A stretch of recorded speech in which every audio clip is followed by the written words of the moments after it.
In the run-up to the World Championship match, I'm continuing my series on the past games between Jan Nepomniachtchi and Magnus Carlsen.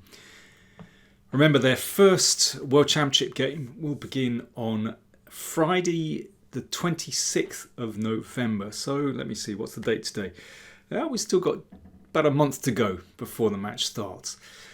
And plenty of games in this series still to consider. I want to show you two blitz games from a tournament in the Grand Chess Tour in 2017, played in Leuven. And, well, it's always said one should never analyse blitz games seriously, but actually I think these games do show something of the players' styles. So, let's get going. Nepo with white. And if you remember in the last video, we saw that Carlsen claimed his first win against Nepo in either blitz, rapid or classical, in a rapid play game. So could Carlsen continue? That game was played in 2016. We're into July 2017 now. They'd had a couple of draws in between. Right, a lot of preamble, and let's get on with the game. So, well, here we go. This is an unusual move in classical chess at the highest levels. But Nepo has made this a little speciality of his, actually, in blitz and rapid play games. And it is quite tricky. So let's see. Carlsen plays in the approved manner by checking with the bishop. Of course, there is a massive problem when white plays like this. You can see it just looks so ugly, blocking the bishop.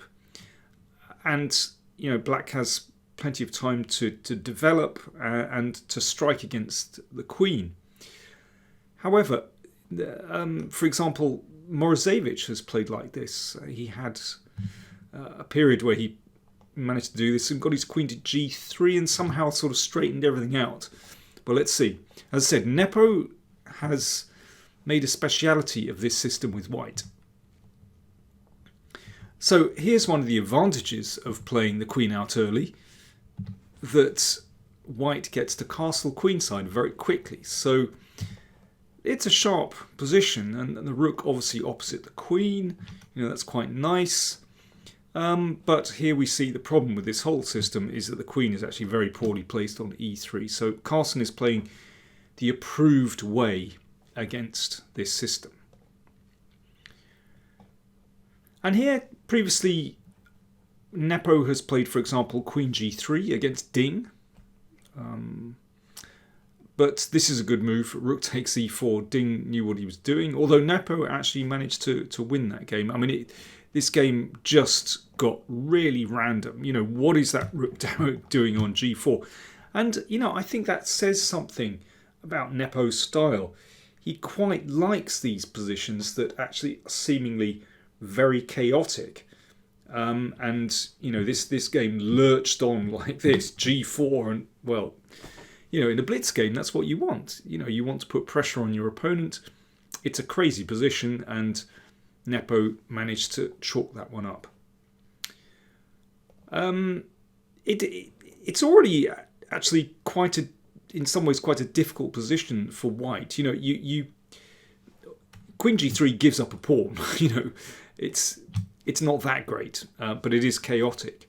If white tries to play normally here, let's say with bishop d3, the problem is just d5, and you can see that, well, the rook on d1 isn't doing much now, blocked by the bishops, but that rook on e8 is beautifully placed opposite the queen, and obviously black is doing very well there. Now, queen g3, previously played by Nepo. In this game, he played queen f4. I have to say that doesn't look very pleasant. Looks about as good as queen g3, basically. But anyway, Nepo has played this before. He has quite a lot of experience with this move. Carlsen takes the pawn. Now, in taking that pawn, he's had to give up his nice dark square bishop, and this bishop looks pretty good on the diagonal. It's also straightened out the rook, which looks down here. If knight takes, then the bishop will come out to c4, and then knight f3, and suddenly, well, it looks like white has straightened everything out beautifully. Beautiful bishops, nice development, rook looking good on d1. That's worth a pawn, definitely. Carlsen took on e4 with a rook, and the queen game came back to g3. Well, even this doesn't look so bad for white. Again, we're looking at that fantastic piece on c3. But Carlsen claims the centre, d5, and the rook is pushed back. I guess knight f3, rook g4 is probably very uncomfortable for the queen, actually. So that's why f3 was played. And here, well, Nepo has had this in 2 subsequent games, actually. He wasn't afraid to play this again.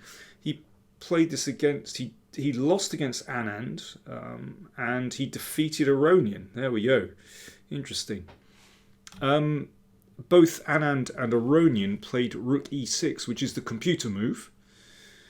It looks very unnatural to play the rook here, blocking the bishop. And it doesn't surprise me that Carlsen played just rook e8 here. It just, from a human point of view, just looks like the most natural move to put the rook all the way back out of the way. Now, time for white to develop. Knight e2. About a year later, Nepo had this position again, and his opponent played bishop f5, and that was another story. It ended in a draw. So it's interesting, Nepo is persisting with this. But, okay, what did Carlsen do here? Well, he needs to do something quickly, actually, because that is a superb piece on c3. The knight can come to f4. There's going to be pressure here, pressure on the pawn on d5, and the knight on f6. So it's actually really important that black fights for the initiative, and of course that's what Carlsen likes. He hates a passive position. No defending his position with, say, bishop e6. That's not his style at all.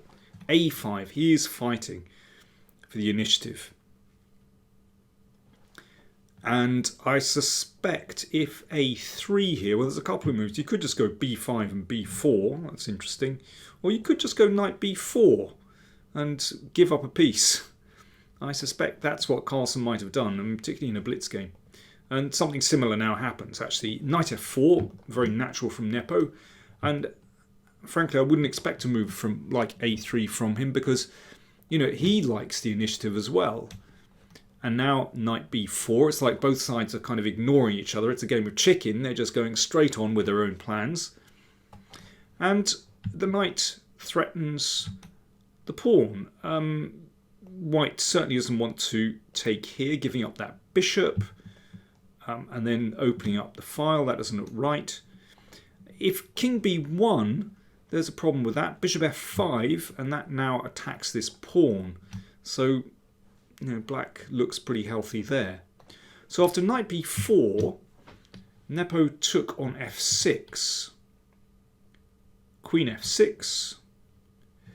Now, if knight takes pawn, well, that doesn't look very nice at all for white. I mean, black just has a really nice development, really good initiative there. So Nepo played a3. Okay, so they're fighting fire with fire here. Of course, he would very much like that knight to drop back, and then knight takes pawn, and then white is doing really well. But yeah, of course, Carlsen is not going to back down. That is not his style at all. And he played bishop f5, simply offering the piece. Now, here's a very interesting moment. Some of you might have seen my puzzle of the week that was published on Thursday.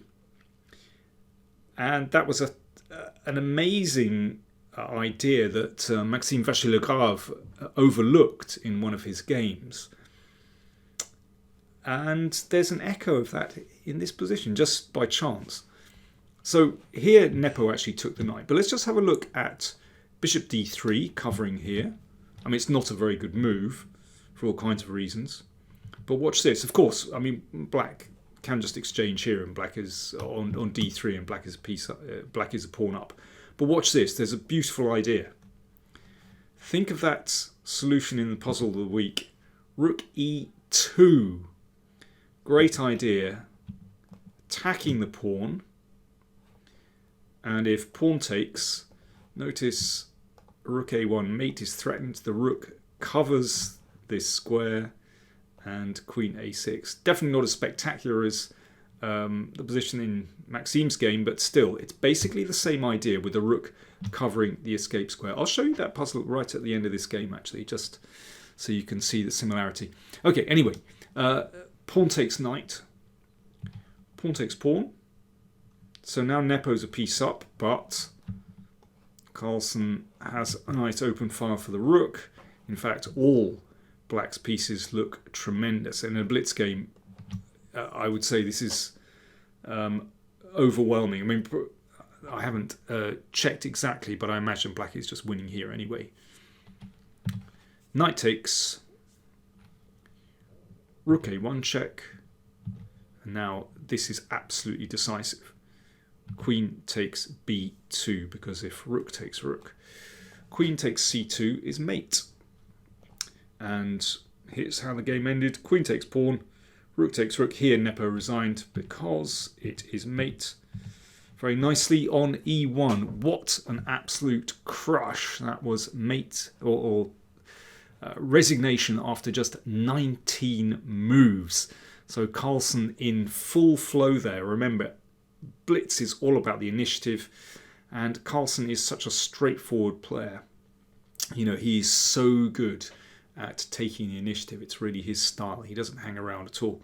Let me show you that game that I featured in the puzzle of the week, if I can find it. Yes, here we go.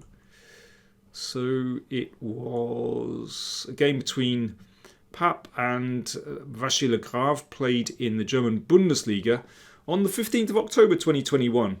And I'm going to flip the board for once. Here it's black to play and win. If you haven't seen the puzzle of the week, do check that out. But let me just recap. So here Maxim played knight e5, and he won the game anyway. But watch this. There's a beautiful win. Rook b8. The queen retreats. And now bishop b5 check. And remember that tactic we've just seen.